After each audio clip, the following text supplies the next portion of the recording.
함께하며 여러분의 내일을 응원합니다. 성공을 부르는 좋은 습관, 성공예감 이대호입니다. 성공예감 이대호입니다. 2부 돌아왔습니다. 오늘 저희가 1부 시작과 함께 내드렸던 경제 상식 퀴즈 정답은 공매도, 공매도였습니다. 어려운 줄 알았는데 정말로 많이들 알고 계시네요. 많이 보내주셨습니다. 아까 성은실님은 숏셀링, 숏스탁셀링이라고 영어로 이렇게 보내주셨습니다. 감사합니다. 선물 보내드릴게요. 그리고 많은 분들이 같이 보내주셨는데 7718님이 저는 주식 투자에 귀 기울이는 건 오직 성공예감입니다 라고 보내주셨고요. 9578님이 재밌는 문자입니다. 9578님. 대호님, 저 어제 오후에 조금 더 이뻐지려고 하안검 수술했어요. 근데 왜 하안검 수술하신 걸 왜 저희한테 알려주지 생각했더니 지금 눈 아래 테이프 가득 붙이고 한 손에는 볼펜 잡고 열공하고 있습니다 라고 보내주셨습니다. 예뻐지시고요. 더 똑똑해지실 것 같습니다. 고맙습니다. 오늘 코스피 보니까 좀 강세로 가고 있습니다. 코스피 코스닥 2565 그리고 코스닥은 902포인트에서 코스닥은 힘차게 거의 1% 가까이 올라서 900포인트를 넘어섰고요. 환율을 보니까 원달러 환율이 1301원 가리키면서 어제보다 8.5원 내리고 있는데 조금 전에는 1300원을 약간 밑돌기도 했었습니다. 원화가 상대적으로 달러보다 강세를 보이고 있다. 이런 흐름입니다. 자, 데이터에 따라서 증시 분석해보고 금융시장 분석해보는 시간입니다. 86번가 정광우 대표와 함께하는 시간이 돌아왔습니다. 어서 오세요. 네, 안녕하십니까. 안녕하세요. 조금 이따 환율 이야기도 좀 같이 한번 해보겠고요. 밤사이에 미국의 생산자 물가 지수가 발표가 됐습니다. 시차를 두고 이제 소비자 물가 지수에 영향을 주게 될 텐데 생각보다 낮게 나왔고 오히려 한 달 전보다 생산자 물가가 떨어졌어요. 어떻게 보시는지. 네, 이번 주간이 이제 물가 지표들이 다 나오는 그런 구간입니다. 그러니까는 소비자 물가 먼저 나왔고 간밤에는 생산자, 오늘은 또 뭐 수입 물가 이렇게까지도 나오게 됩니다. 근데 물가 자체가 사실 그 전날에 나왔던 소비자 물가 지수가 잘 나왔었어요.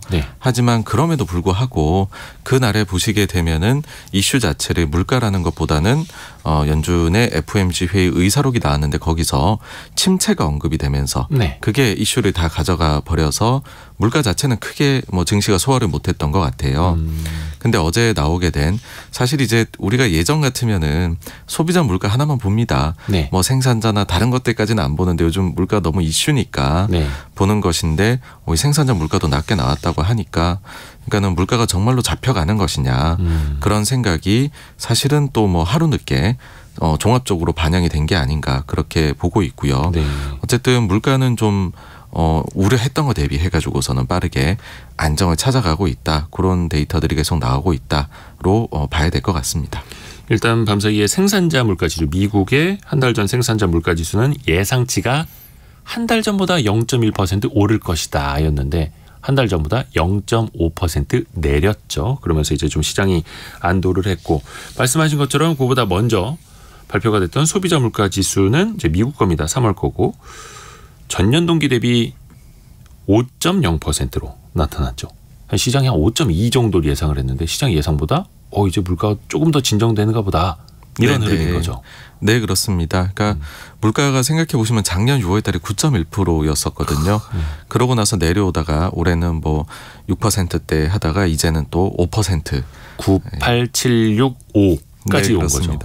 그래서 지금의 경로대로 내려간다라고 하면 사실 연준 입장에선 상당히 마음 편안할 정도 수준의 속도로 내려가고 있다라고 보고요. 근데 우리가 뭐 세부적인 내용을 봐야 될 텐데 세부적으로 봤었을 때는 이번에 물가 하락을 좀 이끈 요인들을 보면은 뭐 가령 예를 들어서 뭐 에너지 관련된 거, 그 다음에는 그 식품 관련된 항목들이 하락을 이끌어냈습니다. 그거는 반대로 이야기를 하면은 이들을 제외한 숫자가 바로 근원 물가거든요. 근데 그 근원 물가는 오히려 상승률이 전년 동기 대비 상승률이 전월에 대비해 가지고서 0.1%포인트 더 올라갔습니다. 올랐죠. 그래서 물가가 나온 그 날에는 이걸 어떻게 해석해야 되느냐 그런 설왕설래가 시장에 있었던 것 같아요. 근데 이 부분에 대해서 뭐 제 의견을 말씀을 드리자면 네. 일단은 앞으로의 그 물가 하락을 전체적으로 음식 쪽에서 식품 쪽에서 이끌 가능성이 있다라는 거고 식품의 경우에는 이 또한 그 이제 선행 데이터가 있습니다. 선행 데이터요? 네. 미국의 경우에 식품 가격의 선행성을 가지는 데이터가 뭐냐하면 바로 비료 가격입니다. 비료요. 네, 그러니까 우리는 좀 이렇게 먹고 하는 것들을 수입에 많이 의존을 하잖아요. 네. 근데 미국의 경우에는 자국이 워낙 그 산업이 발달돼 있다 보니까는 그걸 가지고서 유통을 해가지고 그게 물가에 미치는 영향이 큰데 비료 가격이 올라가면 그거 자체가 생산비 이제 그 인상으로 가다 보니까는 물가 상승을 이끌고 반대로 내려가면 이제 안정을 이끌게 되는데요. 우리나라 같은 경우에는 국제 곡물 가격, 뭐 옥수수 가격이나 설탕 가격, 밀 맞습니다. 가격에 되게 민감한데 네. 미국은 아예 농업이 상당히 사이즈가 크니까 네, 비료 네. 가격에 먼저 이제 좌우가 되는 네. 재밌네요. 근데 그 비료 가격이 좀 많이 하락률을 보이고 있어서 지금도 여전히 그 하락을 보이고 있거든요. 그러면은 앞으로 식품 쪽에서 물가 하락이 추가적으로 두드러지게 나타날 수 있지 않을까 이고 그 다음에는 조금 기대를 하는 바가 결국에는 주거비 쪽도 떨어지지 않겠느냐라고 네. 생각을 합니다. 왜냐하면 주거비 자체가 집값에 많이 좀 후행적으로 움직이는데 이제는 그 시기가 거의 도래를 하지 않았을까. 한 1년 반 정도 늦게 움직인다라고 하는데 그 정도 시차가 이미 시점이 왔거든요. 그렇게 돼버리면은 앞으로의 물가 하락은 요 두 항목들이 두 개가 합치면 상당히 큽니다. 그러니까는 그 식품의 경우가 13%가 넘고요. 그 다음에 주거비가 34%가 넘습니다. 우리가 그동안에 요인으로 크게 작용한다라고 얘기를 했던 게 뭐 가령 예를 들면 중고차. 네. 중고차가 한 2.7%밖에 안 되고요. 그 다음에 네네. 그 다음에 그 에너지 같은 경우가 6%대인데 네. 그 중에서도 구체적으로는 가솔린의 경우에는 3.5% 정도 차지를 합니다. 그러니까 나머지 아주 큰 것들이 온다. 예. 근데 그 부분들이 앞으로 디스인플레를 만들어낼 여지가 선행 지표로 봐서는 굉장히 다분해 보인다. 네, 그렇게 생각을 합니다. 식품 주거비. 요게 이제 시간을 두고 더 낮아질 수 있다. 이렇게 더 진정될 수 있다. 이렇게 보시고. 0358님이 정광훈님 유튜브로 보니까 목소리보다 한참 어려 보이시네요. 대표님들도 주식 손해 보셨나요? 보신 적 있나요? 왠지 성공할 것만 같아서요. 라고 보내주셨습니다. 아픈 기억이 있으십니까 혹시? 너무 많아서. 네. 항상 또 겸손하셔가지고. 1시간 내내 이야기를 해도 부족한. 네. 우리 정광훈 대표님 또 항상 겸손하셔가지고. 그 앞에서 잠깐 이야기해 주셨는데 지난 3월 네. 미국 연준의 통화정책 결정했던 그 회의록. FOMC 회의록이 공개가 됐는데 뚜껑을 열어보니까 연준 위원들이 경기 침체를 좀 우려하는 목소리들이 나왔어요. 그래서 시장도 좀 영향을 받았고요. 네. 이것도 좀 해석을 부탁드립니다. 네, 이게 거의 장 막판에 나왔었는데 네. 일단은 경기 침체의 우려가 있다라는 문구가 이제 그 스태프들의 경제 전망에 들어갔습니다. 그러면서 심지어는 더 나아가 가지고서요. 금융 불안정으로 인해서 경기 침체가 오는 경우에는 그 침체의 강도 자체가 심하다. 그럴 수 있다라는 우려까지도 표명을 했습니다. 네. 그러다 보니까는 경기 침체 우려가 정말로 우리가 눈앞에 왔구나. 왜냐하면 거기서 뭐 연말 정도의 경기 침체 얘기를 했거든요. 네네. 다만 근데 저는 조금 확대 해석은 금물이다라는 것이 어떤 점이냐 하면 네. 여기에는 전제 조건이 붙어 있습니다. 어떤 것이냐 하면은 경제가 계속해서 이 SV 그 실리콘밸리 은행 사태 이후로 그래서 금융 불안정이 지속이 될 때 그럴 수 있다라는 것이거든요. 네. 그것 때문에 은행들의 대출 태도가 대단히 보수적으로 변해서 뭐 신용 경색이 일어난다든지 그런 일이 발생할 때에 바로 침체 우려가 있다라는 것입니다. 그러니까는 요 부분이 만약에 안정을 되찾는다라고 하면은 사실은 침체에 대한 우려는 그렇게 할 필요는 없어지는 것이죠. 그러니까 기본 가정을 만약에 연준에서 침체로 딱 가져가려고 한다라고 했다라고 하면 지난번 FOMC 회의 때에 그때 경제 전망치 발표를 할 때 뭐 아예 GDP 전망 자체를 마이너스로 하지 않았을까라고 봐요. 그러니까 그게 완전히 기본 시나리오가 된다면. 네네네. 근데 이거는 전제가 깔린 어떻게 보면은 우려의 그런 표지판을 하나 만들어놨다. 네, 그 정도로 해석을 할 수 있을 것 같습니다. 전제가 금융 불안이 계속된다면. 네, 그렇습니다. 그러니까 계속 계속 맞다 보면 다운될 수 있다. 약간 이런 거랑 똑같은 거네요. 네, 정확합니다. 자, 근데 이제 5월이죠. 한 달여 앞으로 다가왔습니다. 다음 달 그 연준의 통화정책회의 FOMC에서는 그러면 여기에서 이제 마지막으로 금리를 올리는 거냐 아니냐. 또 제가 이제 마지막으로라는 표현을 썼습니다만 그러면 금리를 올리면 마지막일 것이냐. 그걸 좀 두 개 나눠서 한번 볼까요?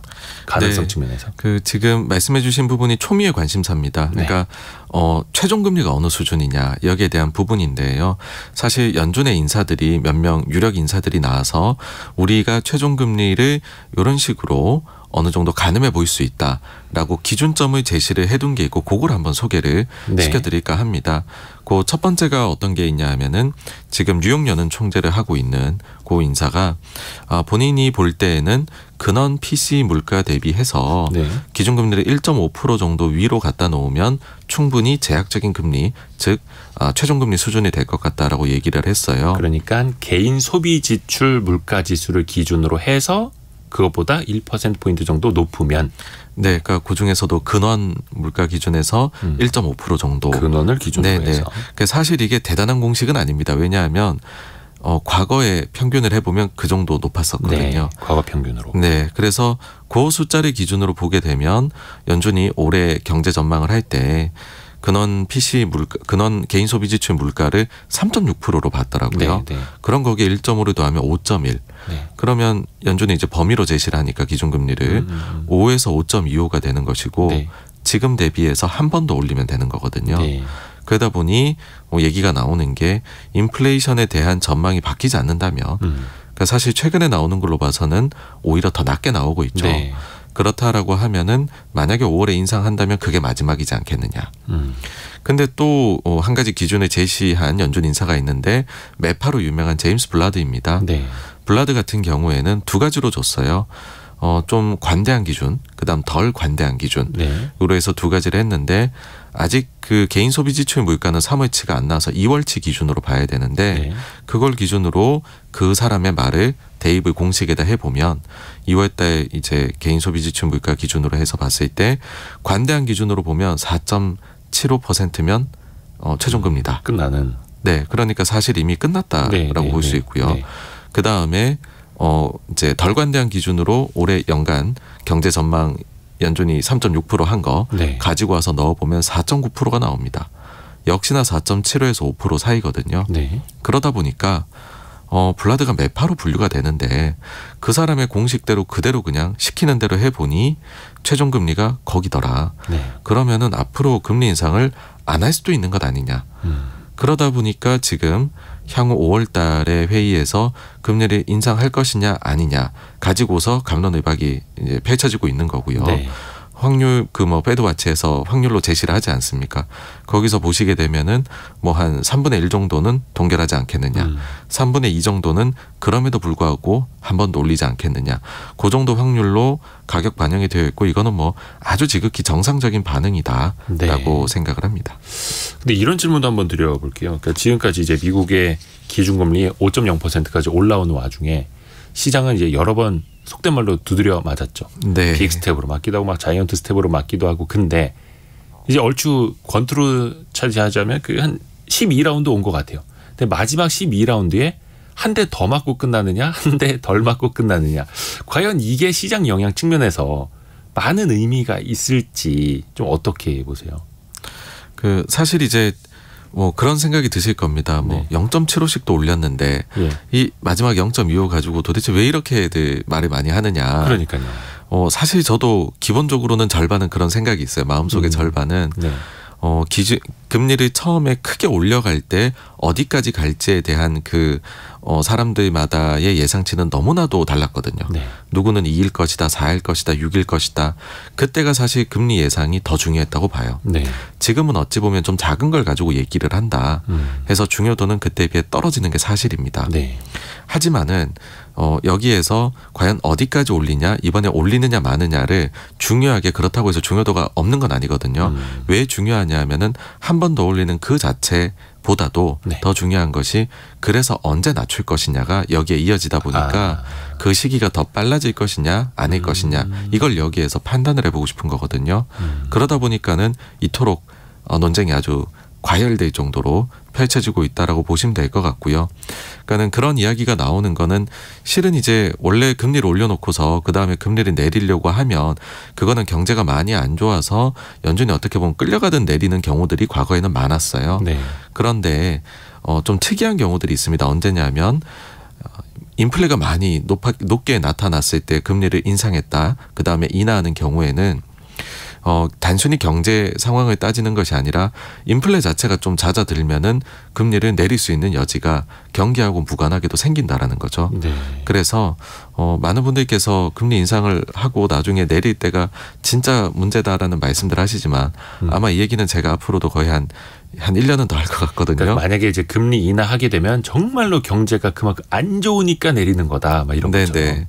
근데 여기서 조금 이제 앞에 뭐 서문같이 말씀을 드리자면은 네. 그거는 상황에 따라 다른 것이고 네네. 이번 상황의 경우에는 그게 적용이 안 될 가능성이 오히려 더 높아 보인다. 그러니까 경제가 안 좋아서 막 심각한 침체가 와서 금리를 인하하는 게 아니라 물가 수준이 잡혔으니 정상화하면서 내리는 그 네. 시나리오 가능성이 더 크다라고 보시는. 네, 그렇습니다. 그래서 앞으로 정말 말도 안 되는 이야기다라고 싶으신 거를 들으실 수도 있을 거 가정을 하나 제가 세워서 말씀드리면 말도 안 되는 이야기 어떤 걸까요? 네, 금리를 내리면서 네. 이건 긴축적인 인하다 이런 얘기도 할 수 있다라는 거죠. 잠시만요. 이거는 경제 공부 안 하신 분들 더 어려울 텐데 경제 공부 하신 분들한테도 헷갈리는 표현 아닙니까? 네, 긴축적인 완화요? 야, 인하다. 그러니까 긴축적인 인하. 예. 그러니까 그 말은 어떻게 나올 수 있냐 하면 네. 앞서 그 뉴욕 연은 총재가 기준금리라는 거는 근원 PC 대비해서 1.5 정도를 높게 가져가면 네. 그러면은 인플레이션을 잡기에 과거에 충분해 보이더라라는 거거든요. 네. 근데 여전히 인플레가 한 단계 과거 대비 높은 수준이잖아요. 예. 그러니 만약에 여기서 금리를 인하할 때 인플레 근원 PCE 물가의 연동이 지금은 기준금리에 돼 있는 상황이니까 근원 PCE 물가가 내려가면 그럼 금리 내릴 수 있는 거죠. 근데 근원 PCE 물가 대비 1.5가 높은 상황으로 따라서 내린다라고 하면 본인들이 볼 때는 이거는 인플레 심리를 잡을 수 있는 그런 이제 긴축적인 통화 정책이다. 근데 근원 PC가 내려가니 물가는 내릴 수도 있는 금리는 내릴 수도 있는 거다. 그러니 인하는 하되 우리가 물가에 대해 여전히 대응은 1.5% 간격으로 하고 있는 따라서 좀 제약적인 정책이다. 이런 식으로 뭔가 악셀과 브레이크를 같이 밟는 듯한 표현을 앞으로 하게 될 수도 있다라는 것이죠. 네. 여전히 연준은 매파다. 근데 매인데 가서 막 동물 잡아먹고 이런 게 아니라 그냥 조금 보도블록 위에 가서 떨어진 쌀 쪼아먹고 있는 거다. 약간 이런 표현도 될 수 있겠네요. 긴축적인 인하. 재밌습니다. 3683님이 성공예감을 통해서 제 주식 투자의 길잡이가 되시는 두 분 중에 한 분이 정광우 대표님입니다. 또 다른 한 분은 김학균 센터장님이시고요. 항상 감사하게 생각합니다. 김학균 센터장님은 이제 다음 주 월요일 날 개미스쿨 때 뵐 수 있습니다. 그리고 박미영님이 정광우 대표님은 대본도 없이 언제나 한결같은 톤으로 버벅대지도 않고 어떻게 그렇게 차분하게 설명을 잘하시나요? 집에서 연습하고 오시나요? 연습하고 오세요? 많이 연습하고 옵니다. 네. 역시 이 바탕에는 항상 노력이 깔려 있습니다, 여러분. 항상 데이터 공부도 엄청나게 하고 뭐 밤새서 뭐 국제금융시장도 항상 보고요. 그러니까 저희가 또 이제 도움을 받고 있는 거죠. 우리나라 그 금통위 얘기를 안 할 수가 없는데 2개월 연속, 2개월이 아니라 2번 연속 금리가 동결이 됐죠. 그러면 사실상 한국은행의 추가적인 긴축은 이제 없다. 끝났다. 금리 인상 끝났다. 이렇게 봐도 무방합니까? 네, 지금에서 뭐 유가의 급등이 없다라고 가정을 한다고 하면 그러면은 한국은 금리 인상기는 끝났고 이제는 하반기 언제 인하를 할 것이냐 그 예상에 들어가야 된다라고 생각을 합니다. 근원적으로 한국의 경우에는 물가를 잡기 위해서 그러니까 금리를 올려서 물가를 잡는다는 게 잘 안 먹힙니다. 네. 그러니까는 미국 같은 경우에는 내수가 워낙 크니까 그 속에서 수요를 좀 잡기 위해서 금리를 올리면 물가가 잡히는 경향이 있거든요. 그런데 한국의 경우에는 뭐 많이 사다 쓰다 보니까는 우리는 환율이 높아버리면 수입 물가 올라가고 그 다음에 또 사다 쓰는 것 중에 에너지가 하나도 안 나니까는 에너지를 다 수입에 의존을 하는데 그래서 에너지 가격이 올라가면 물가가 올라가는 그런 구조를 가지고 있거든요. 그러니까 외생 변수가 너무 크기에 우리 자체 금리 정책만으로 인플레에 대응은 어렵다라는 게 근원적인 이슈인데 근데 그 수입 물가라는 것이 지금 대단히 안정적으로 나오고 있습니다. 네. 작년 여름에는 전년 동기비 35% 이상 막 올라갔었거든요. 네. 그래서 그게 시차를 두고 우리 물가에 안 좋은 영향을 미쳤었는데 네. 최근에는 이게 뭐 마이너스 어제 나온 걸 보니까는 마이너스 6% 이상 이렇게 나와버리더라고요. 그래서 이게 시차를 두고서 국내 내수 물가에 반영이 됩니다. 네. 그러면은 아마 여름 하반기까지는 계속해서 물가 안정에 좀 수입 물가가 기여를 하지 않을까. 그러면 어쨌든 우리나라 중앙은행 한국은행 입장에서는 정책을 펼칠 수 있는 여지가 상당히 이제 보폭이 넓어질 수 있는 거죠. 네. 그래서 금리를 굳이 인상을 하면서 인플레에 대응할 필요가 없어지는 상황까지 온 것 같고, 다만 근데 내수가 많이 안 좋습니다. 그리고 향후에도 더 추가적으로 부동산도 그렇고 아직까지 우리도 살얼음 판입니다. 사실 네. 실제 현실 상황은요. 그러다 보니까는 그런 부분에 있어 가지고서 좀 부양책을 사용하고 싶어 하지 않을까라고 생각을 하고, 마침 또 연준도 거의 최종금리 부근에 왔고, 그래서 우리가 또 뭐 연준하고 너무 정책이 다르지 않은 그런 상황이고, 또 우리와 비슷한 상황에 있는 우리 체력계 그런 나라들 여러 번 소개드린 뭐 호주나 그다음에 캐나다나 이런 것들도 동결하고, 캐나다도 2회 연속 동결했습니다. 네. 인도도 또 최근에 동결을 했으니까 네. 우리가 동결을 뭐 결정을 이렇게 한다고 해서 외환시장이 또 막 그렇게 흔들리거나 이러지는 않을 좋은 상황에 있습니다. 그래서 조금 완화적인 쪽으로 이제는 저희가 눈을 돌려봐야 되지 않을까 싶습니다.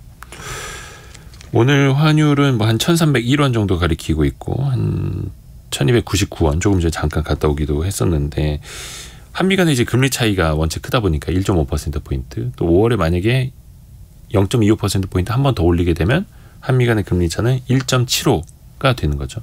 이것이 어떤 뭐 환율이라든지 외국인 자본이라든지 주는 영향은 어떻게 봐야 될까요? 또 이미 그게 시장에 반영돼 있는 건지 또 어떻게 봐야 될지요?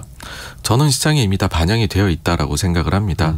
그러니까는 일단 과거하고 다른 것이, 최근에는 중앙은행들이 네. 향후 본인들의 정책을 어떻게 할 건지에 대해서 대단히 소통을 많이 합니다. 그러다 보니 우리도 어디까지 올릴 것이다, 이거를 채권시장 가격에 미국 보면 다 반영이 이미 되어 있는 것이잖아요. 네. 그래서 그 격차에서 더 뭔가 놀랍게 뭐 0.25가 아니라 0.5, 0.75를 해야 된다라고 하게 되면은 영향이 있을 것 같지만, 네. 딱 정해진 지금 수순대로 간다라고 하면 그건 가격 반영이 끝나 있다라는 게 일단 첫째이고요. 네. 그 다음에 우리가 그 딱 두 나라 간에 뭐 고정으로 해놓은 상황이 아닌 한에는 양국 간의 금리 격차로 인해 가지고서 환 시장이 딱 그것만으로는 움직이질 않는다라는 네. 말씀을 뭐 사실은 아마 다른 분들도 많이 하셨을 겁니다. 네. 그런 게 있고, 절대금리 차에 대해서 저는 다른 나라 사례 말씀드리자면은, 가령 대만 같은 경우에는 여전히 기준금리 1%대거든요. 그렇지만 그 나라에서 뭐 외환시장에서 자금이 미국하고 차이가 많이 나서 유출이 엄청 날 거다, 이런 걱정을 크게 하진 않는다라는 거죠.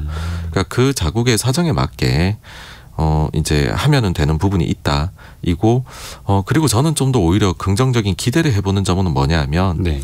어제 보니까는 중국이 드디어 수출 데이터, 그다음 수입 데이터가 개선이 좀 많이 나타났더라고요. 그렇다라고 하면은 그 뒤에 이제 중국도 내부적으로 좀 재고 정리가 많이 되었구나. 일단은 아주 원자재 위주로 수입이 조금 늘었던데, 네.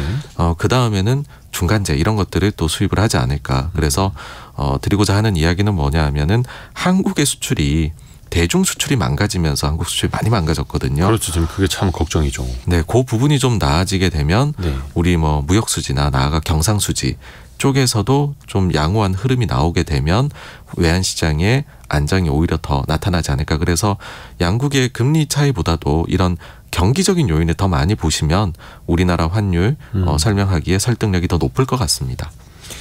그러니까 4월 10일까지의 수출입 데이터를 놓고 보면, 과거에는 아주 오랜 기간, 최근에는 중국이 우리나라 제1의 수출 국가였고, 그 비중이 한 4분의 1 정도가 됐었는데, 올해 들어서는 미국의 비중이 훨씬 더 많아졌더라고요, 이제는. 네, 네, 그렇습니다. 미국 수출은 올해 들어 한 30% 정도 늘고 있는데, 중국 쪽 수출도 빨리 회복이 돼야 되는데, 다만 중국의 그 3월 무역 지표를 보면은 원자재 수입이 늘었고, 그 다음은 중간재가 될 수 있다. 네, 그렇습니다. 그 중간재가 사실 반도체가 굉장히 많은 건데, 그렇죠? 네, 반도체가 핵심이고요. 예. 저는 여기에서 또 좀 기대를 해보는 것은, 예.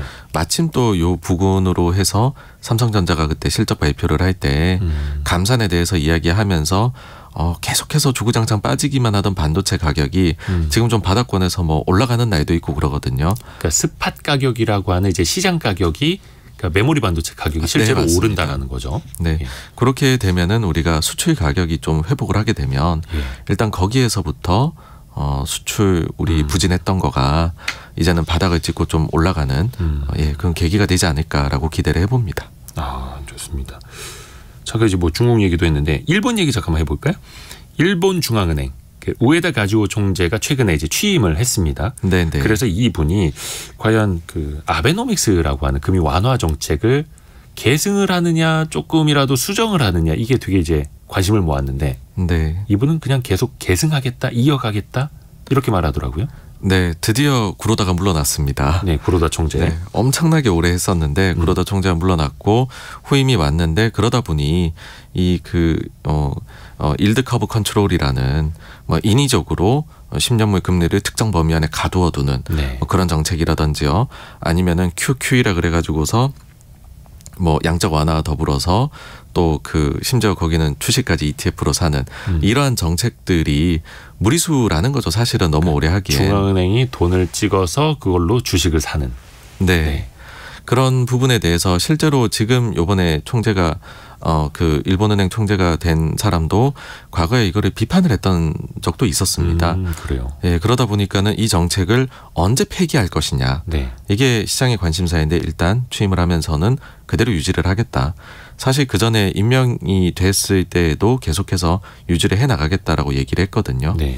근데 지금 보게 되면 생각보다는 구로다의 그 전 정책을 제가 볼 때는 오랫동안 끌고 가지 않을까. 즉 이거를 폐기하는 데는 시간이 좀 걸리지 않을까라는 생각이 듭니다. 그러니까 그렇게 보는 이유는 뭐냐면 일본 자체가 또 보니까는 물가가 별로 안 올라갈 것 같더라고요. 그러니까 일본에서도 최근에는 지난 1월에 발표됐었을 때는 소비자 물가가 4.4%가 올라갔었습니다. 네. 그러니까는 일본같이 디플레이션에 젖어 있는 국가도 4%가 넘는 소비자 물가가 나오는구나라고 하면서 이거 정책을 빨리 바꿔야 된다 말들이 많았는데 다음 달 나온 걸 보니까 3.3%예요. 아, 그 막 뚝뚝 떨어져요? 네. 그런데 거기에 또 영향을 주는 것이 여기가 지금 통신비 이슈가 있거든요. 통신비요? 네. 일본이 원래도 이번에 사실은 소비자 물가가 더 빨리 올라가는 걸로 보였어야 되는데 근데 그러지 않아 보이도록 착시 효과를 줬던 게 통신비입니다. 일본이 통신비가 한 4.4% 차지를 하는데 그거를 그전 이제 스가 총리 때 통신비를 35%나 인하를 해버려요. 그래서 거기에서만 1.5%포인트 물가 하락을 경험을 하니 일본의 소비자 물가가 0에서 1%대 상승이다 할 때 알고 보면 2% 3%대 상승이었었거든요. 근데 이런 부분들은 1년이 지나면 베이스 효과가 사라지고 민낯이 탁 드러나 버리잖아요. 마이너스 효과가. 그러고 나서부터 일본 소비자 물가가 팍 튀는 걸로 나왔었거든요. 근데 지금은 오히려 그 이후에 통신비를 약간 올려서 7% 8%대 물가 상승으로 기여를 하고 있습니다. 이 통신비 항목이요. 근데 이 부분이 여름이 되면 제로로 이렇게 뚝 떨어지거든요. 제가 볼 때는 그게 반영이 되면은 일본은 연말에는 2% 아니면 1%대 물가가 나올 것 같아요. 이대로 가서는. 일본도 우리처럼 수입 물가 영향 많이 받는데 거기도 지금 수입 물가가 마이너스로 돌아섰거든요.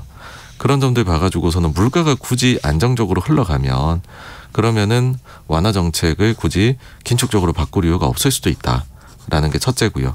또 한 가지는 이거는 조금 우리로서는 뼈아픈 부분인데 일본이 작년에 환율이 굉장히 약세가 됐었을 때 이유가 경상수지가 많이 약화됐다라는 거거든요. 원래 막 20조 엔씩 1년에 벌어들이는데 반토막이 났었습니다. 근데 그 주요 요인 중에 하나가 서비스, 그중에서도 여행 지수가 굉장히 수지가 나빠졌습니다. 그게 한 3조 엔 정도 흑자를 보다가 뭐 코로나라 여행을 못 가니까 제로가 됐었거든요. 근데 작년에 10월 달부터 여행을 일본이 재개를 이제 했고 한국 분들이 우리나라 분들이 많이 가시잖아요. 그래서 지난달 여행 수지가 나온 걸 보니까 거의 지금 한국 분들만 가고 계신데 그것만으로 연간으로 지난달 거에 곱하기 11을 하면 3조엔 규모 나올 정도로 흑자가 나오고 있습니다. 그러니까 일본 경상수지가 확 좋아지고 있는 상황이라 일본 입장에서는 뭐 외환시장을 방어하기 위해 가지고서 뭐 완화책을 긴축 쪽으로 돌리고 그럴 이유도 사실은 많이 없어져 갈 것 같습니다. 근데 여기다가 중국 쪽에서도 이제는 비자 발급 자유롭게 받아 넘어간다라고 네. 하면 더 좋아질 거거든요. 여행 수지가. 그래서 그런 부분들을 종합적으로 봤었을 때는 일본이 정책 변화를 생각보다 하는 타이밍은 좀 늦을 것 같다. 총재가 바뀌었음에도 불구하고 그렇게 보고 있습니다. 지금 상태로 가도 된다. 또 그 중에 하나가 한국 사람들이 일본 관광 가는 걸로도. 네, 그 금액이 생각보다 너무 커서 좀 여행수지. 놀랐습니다. 예. 일본 사람들이 한국에 또 많이 와야 되는데. 잠깐 그 반도체 이야기로 넘어갈게요. 아까 잠깐 뭐 삼성전자 감사한 이야기를 좀 해주셨습니다만 어제 글로벌 이슈 중에 하나가 설계 전문 회사죠. 영국에 있는 ARM이라고도 부르는 ARM이 미국의 인텔하고 파운드리 그러니까 반도체 제조 측면에서 동맹을 맺겠다 이렇게 선언을 했어요. 그러면 반도체 위탁 생산을 같이 하고 있는 삼성전자나 TSMC 또 분명히 영향이 있을 텐데 인텔하고 ARM의 동맹 이거는 좀 우리가 어떻게 봐야 됩니까? 저는 최근에 미국에서 벌어지고 있는 반도체 쪽의 조치들을 보면 1980년대에 일본 자동차에 가했었던 정책들이 좀 떠오르게 되거든요. 그때 당시에도 미국의 자동차 주요 회사들이 일본 회사들에게 너무 잠식을 당하다 보니까 뭐 그 업체들한테 많은 혜택을 줬었고 반대로 일본의 기업들에게는 뭐 수출하는 물량 쿼터 제한을 해버리고 막 이랬었던 적이 있습니다. 그렇죠. 근데 그 결말이 어떻게 됐었냐면 그렇게 해가지고 미국 업체들이 과연 경쟁력을 많이 회복했냐면 그렇지는 않고 우리가 당시에는 반사 이익을 받고 맞습니다. 일본의 반도체 경쟁력이 확 떨어졌었고. 네, 반도체 쪽으로 보면 또 그게 있었죠. 근데 자동차 쪽으로 그때 당시에 했던 걸로 봐서는 일본의 자동차는 그 뒤에 본인들이 좀 고급화 전략으로 넘어가면서 그러면서 오히려 일본 차는 그 뒤에도 계속 잘 나갔고, 그러니까 미국의 자동차 업체들은 사실은 부도가 날 뻔했던 위기에서 계속 기업으로는 가주게 하는 조치 정도였던 걸로 저는 보이거든요. 그러니까 지금도 보게 되면 사실 옛날의 인텔이 아닙니다. 인텔이 힘이 너무 많이 빠져 있는 상황이잖아요.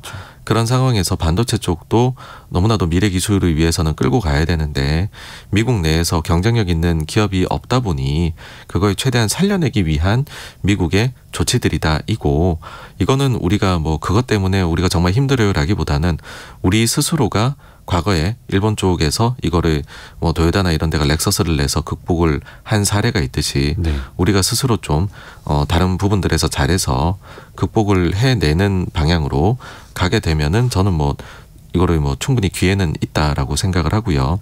그런 측면에서는 뭐 지금 시스템 반도체나 이런 쪽으로 계속해서 삼성이 그런 쪽에 투자는 아끼려고 하질 않거든요. 그런 조치들이 좀 가시적인 성과가 나오게 된다라고 하면은 넘어갈 수 있는 문제이지 않을까라고 봅니다. 어찌됐든 뭐 TSMC도 그렇고 뭐 애리조나주에다가 공장 더 짓는다고 하고 삼성전자도 텍사스주에다 뭐 추가로 또 계속해서 투자를 하고 있고, 미국에 근데 요거 보면은 방향은 선명하잖아요. 공장 지을 거면 미국에다가 지어. 우리가 보조금 줄게. 뭐 공사비가 많이 들다 하는데 이거는 우리는 알 바 아니고. 그리고 또 하나 인텔하고 있던 이 ARM의 동맹 그리고 인텔의 확장 또 인텔도 파운드리 측면으로 나아가고 하는 걸 보면은 미국 정부가 또 뒤에서 좀 지원을 해주는 것 아니냐라는 시각들도 없지 않아 있잖아요. 그럼 우리는 이제 인텔하고도 싸워야 되는 거고 미국 정부하고도 같이 경쟁을 해야 되는 거고 좀 어려움이 많아 보이지는 않습니까?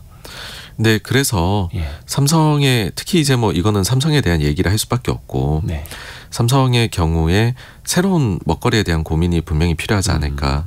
그러니까 지금의 뭐 상황에서 감산에 들어가고 뭐 그 다음에 반도체 가격이 이제 더 이상은 하락을 하지 않는다라고 하면 그러면 소위 말해서 뭐 생산 캐시 원가 기준으로 현금 생산 원가 기준으로는 이제는 현금이 줄어드는 그런 상황으로는 안 갈 거다라고 보거든요. 그러면 기존에도 삼성전자가 현금을 많이 보유를 하고 있지 않습니까?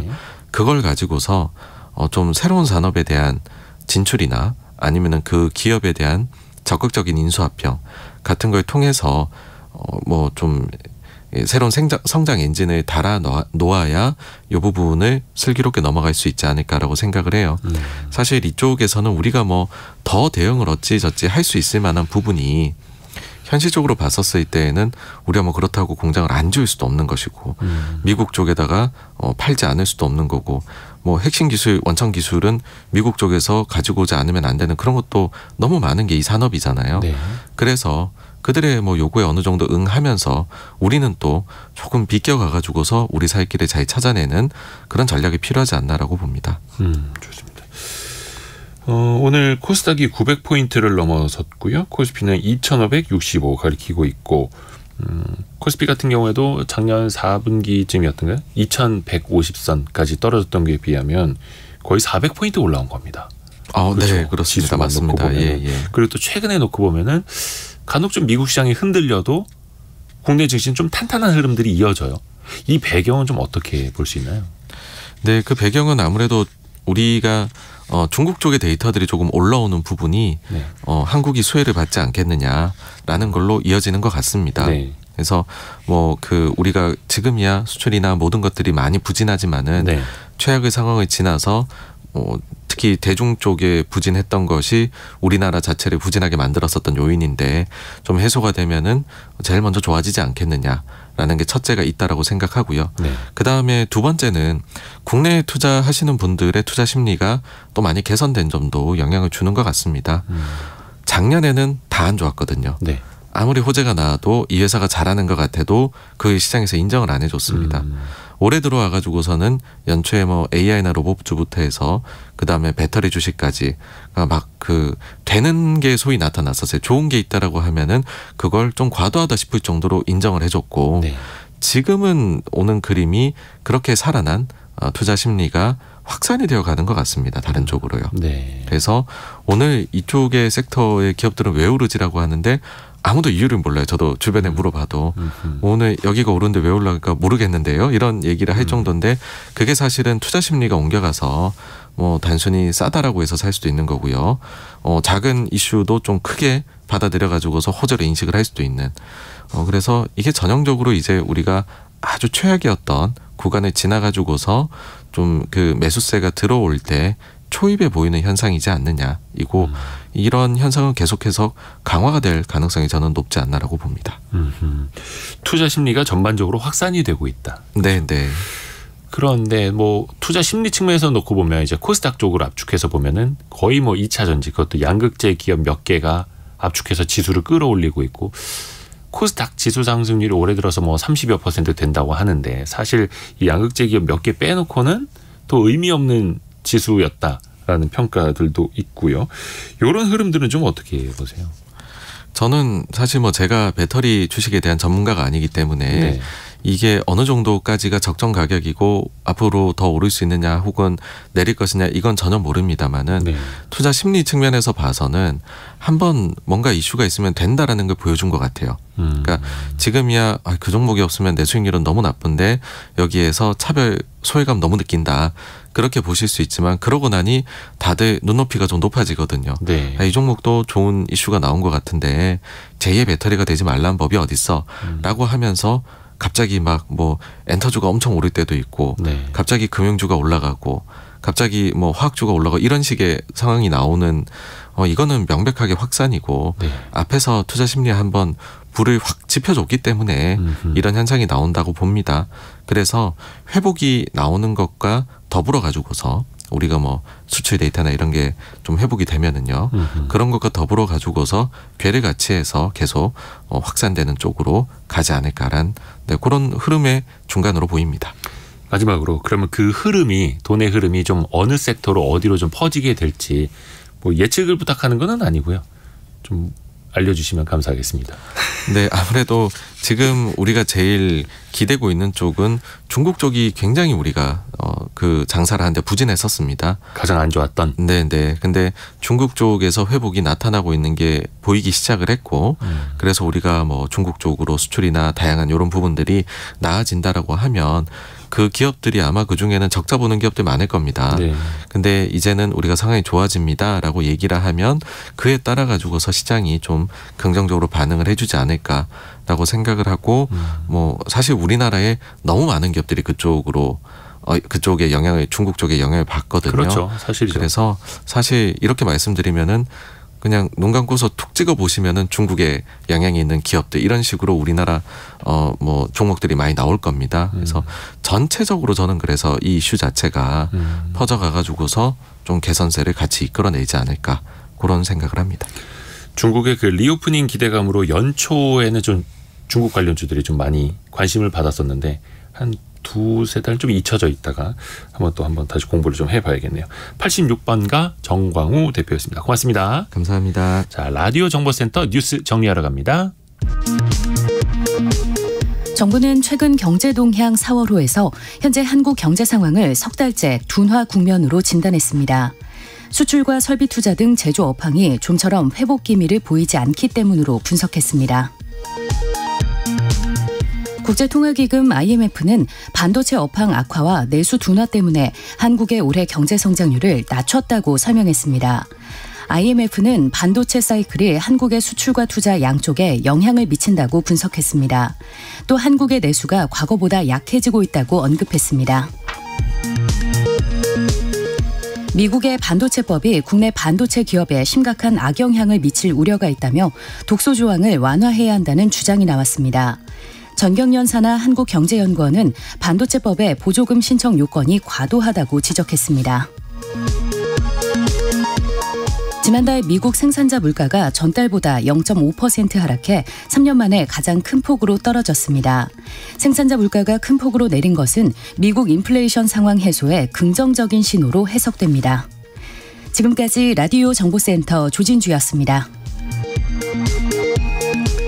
자, 애프터 서비스 시간입니다. 곽지현 리포터 함께하죠. 안녕하세요. 네, 안녕하세요. 자, 어떤 질문이 들어왔어요? 네, 먼저 청취자 김경란 님이 보내셨습니다. 네. 월세 그리고 대출 전세 이 두 가지 비교했을 때 어떤 게 더 유리할까요?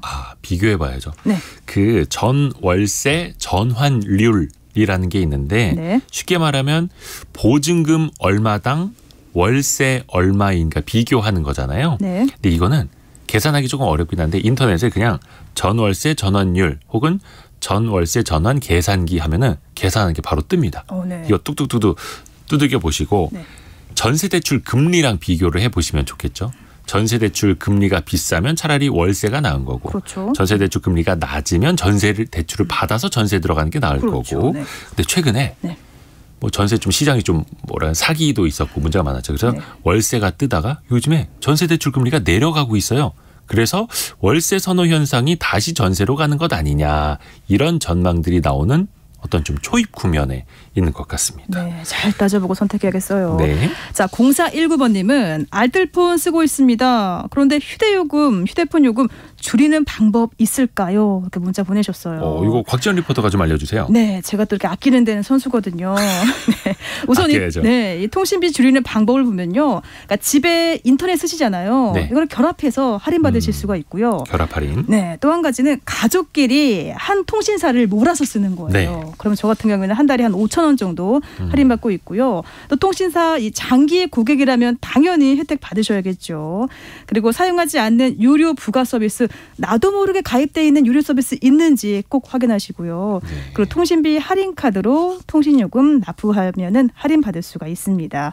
그리고 많은 분들이 요즘에 또 한 2년 정도 꾸준히 쓰시면은 선택 약정 할인 받을 수가 있죠. 저는 한 7,500원 정도 할인 받고 있는데요. 근데 중요한 거는 이 알뜰폰은 이 3사 요금제보다 좀 저렴한 편이기 때문에 이 선택 약정 할인 제도에서 약간 제외가 되는 경우가 있어요. 물론 뭐 통신사에 따라서 한번 알아보시면 되고요. 네. 그리고 더 중요한 거 이거 제가 하는 방법인데요. 그러니까 나한테 맞는 요금제를 변경하시는 게 정말 중요하죠. 그렇죠. 내가 어느 정도 통화하는지 또 데이터를 얼마나 쓰는지 방법은요. 한 3개월이나 한 6개월 정도 쓰시고요. 이동통신사 114 상담센터 있잖아요. 네, 전화 거셔서 내가 이렇게 통화 사용하고 데이터 사용하는데 이 사용 패턴에 따라서 좀 더 저렴한 요금제가 있느냐. 그렇죠. 상담하시면 돼요. 맞습니다. 그래서 저희 집 같은 경우에는 최근에 저희 아버지는 3만 원대 쓰시다가 확인해가지고 2만 원대 쓰시고요. 네, 그렇죠. 그러니까 저희 어머니는 알뜰폰 쓰시는데 요금이 말이 되나요? 한 달에 5,500원 내세요. 그렇죠. 네. 본인이 사용하는 양보다 비싼 요금제를 쓰고 있으면 그렇죠. 낭비니까. 맞아요. 근데 이제 알뜰폰 관련된 질문들도 계속 이어지고 있어요. 그렇습니다. 네. 이 박미영님은요. 알뜰폰은 위치 추적이 안 된다고 하는데 위치 추적이 필요한 정말 위급한 상황이 있잖아요. 네. 그럴 때는 어떤 방안이 있을까요? 문자 보내셨습니다. 맞아요. 요거 걱정하시는 분들 많아요. 알뜰폰. 네. 그래서 내가 그래서 긴급하게 신고를 했는데 경찰이나 소방이나 날 못 찾으면 어떡하지? 맞아요. 근데 이게 사실도 있고 조금 오해도 있어요. 우선 오해 있는 건 뭐냐면 네. 단말기의 차이가 있을 뿐 알뜰폰의 문제는 아닙니다. 그러니까 단말기에 그 위치 추적 모듈이 달려 있느냐 여부가 우선은 중요하고요. 네. 알뜰폰 자체도 똑같이 이제 통신사를 이용을 하는 거기 때문에 위치 추적은 할 수는 있습니다. 다만 시간이 좀 걸릴 수는 있다고 해요. 어떤 문제냐면 네. 경찰이 위치 추적을 이 알뜰폰 통신사에 요청을 했을 때 알뜰폰 사업자는 이동통신 3사에게 요청을 해서 그 위치 추적 정보를 다시 받아와서 경찰에게 넘겨줘야 되는 거예요. 네. 그러니까 한 다리를 더 건쳐야 된다는 네. 거죠. 그 시간적인 좀 차이가 있고 또 하나는 중소업체들이 좀 많아가지고 야간 데스크나 경찰과의 핫라인이 없는 곳이 조금 있다고 합니다. 이 부분은 좀 개선돼야 될 점입니다. 맞습니다. 자, 이어서 청취자 이승교님.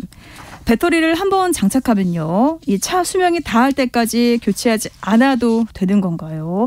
이렇게 전기차 배터리 교체한다면 비용은 얼마나 들까요?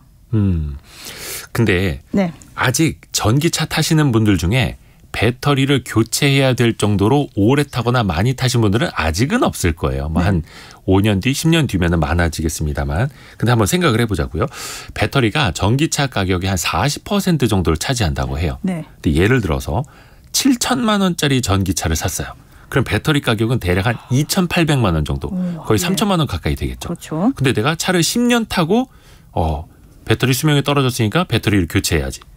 근데 그때 배터리 가격은 뭐 떨어져도 한 2천만 원대겠죠. 네. 근데 자동차 가격은 어떻죠? 감가가 되죠. 10년 탄 7천만 원짜리 차는 글쎄요. 아무리 배터리 있다고 해도 한 3천만 원 밑으로는 떨어지겠죠. 그렇죠. 그러면 지금 시세가 중고차로는 3천만 원밖에 안 하는데 배터리를 바꾸는데 2천 몇백만 원?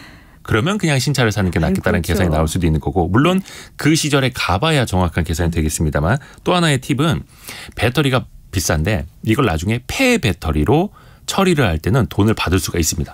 왜 우리가 폐차할 때 고철값을 받는 것처럼 나중에는 폐 배터리도 광물 자원이 되기 때문에 그때 내가 이 폐 배터리를 돈을 받고 팔 수가 있을 겁니다. 물론 이게 소유권 논란이 있어요. 그 보험사 거냐 자동차 회사 거냐 소비자 거냐. 근데 아직까지는 규정이 명확하게 나뉘어지지가 않아서 규정이 없을 때는 소유자 거다라고 지금 해석을 하고 있더라고요. 이것도 좀 참고로 알아두시면 될 것 같습니다. 네. 아이고 시간이 벌써 다 됐네. 이거 곽지연 리포터 오늘도 좋은 내용 많이 알려주셔서 감사합니다. 고맙습니다. 네, 벌써 성공예가 마칠 시간이고요. 아이고 한 주 또 바삐 흘러갔습니다. 저희는 다음 주 월요일에도 그리고 다음 주에도 더 알찬 정보 많이 준비해서 돌아오겠습니다.